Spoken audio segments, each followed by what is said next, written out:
Welcome to Between Two Ferms.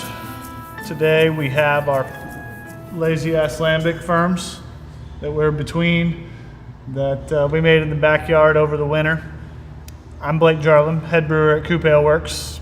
I'm Will Quinlin, lead brewer at COOP Ale Works. Today we're going to talk about F5. It's terrible. It doesn't have to be synchronous. I thought that's what you wanted. I just wanted to just open. Huh? It's open. Oh shit, I spilled a little. F5 is our West Coast IPA. It was a nice pour, Will. F5 was one of the first beers I got to design. Chase, the original head brewer, kind of tasked me with making the recipe and knew I was really into IPAs at the time. I used to hate IPAs whenever I first started homebrewing. Yeah, I can see that. It was kind of a pretty quick transition.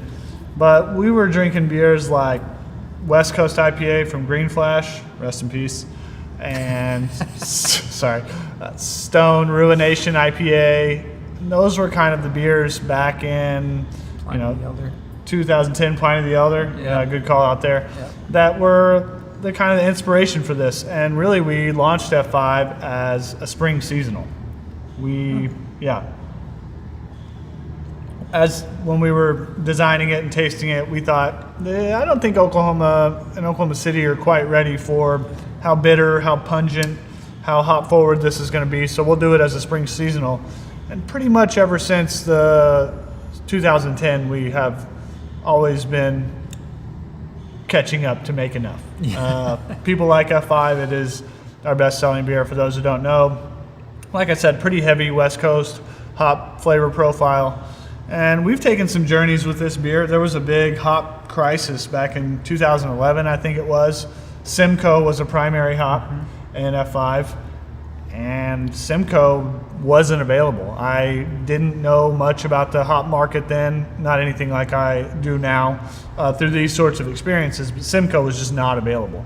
And as a beer that was becoming our flagship and something we were really making more of a vast majority of compared to anything, we had to scramble. And so it was at that time, I guess it was Hop Union at the time, and now is Yakima Chief.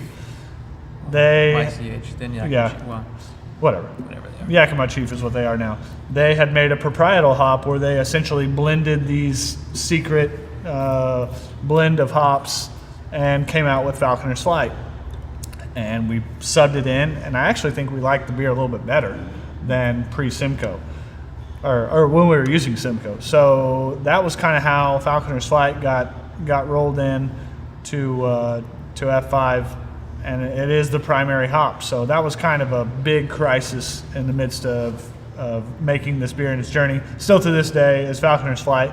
When Simcoe became back available, we threw it around about whether or not we should put it back in, but we were happy with where the beer was. We have learned a lot from making an FI or a IPA as our flagship. It's a relatively decent brew day. Not too laborious. Good brew day. I'll let you talk about It's not bad at all. It's pretty simple. It's a lot of two-row, some specialty malts, but it's nothing like there's not a lot of color to it. We're looking for just a little bit of. We got C40 in there. Yeah, a little coloring malt. Just a little coloring malt, and it's just easy. Probably the most difficult part's weighing the hops.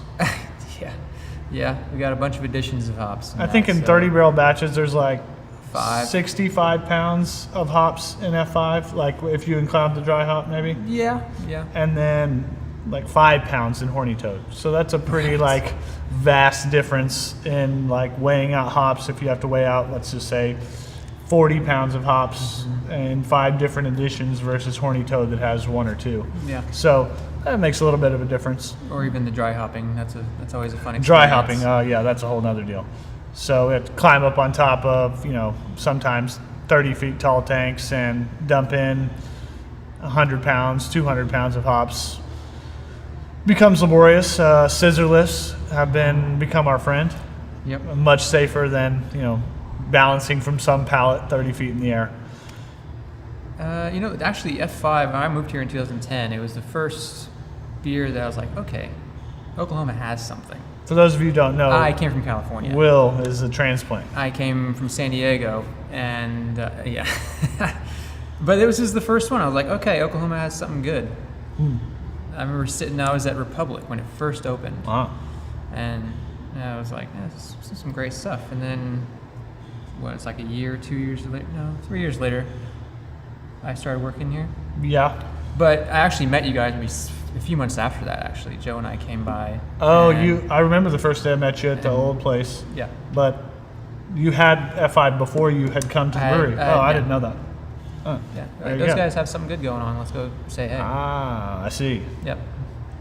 So Will wasn't even a home brewer when he first walked into the brewery? No, I was. Oh, you weren't an all-grain Yeah, brewer. I wasn't an all grain. I did extract in San Diego, but Yeah, got to teach Will the way of the all-grain, and he's, at this point, our most tenured employee outside of Daniel and I. Mm-hmm.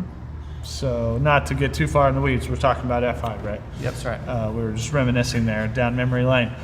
Yeah, F5 has given us a lot of insight into making hop-forward beers and been so well embraced by the community of Oklahoma that I still, to this day, am baffled at how well this beer has been received, and is our flagship in all of our other out-of-state markets.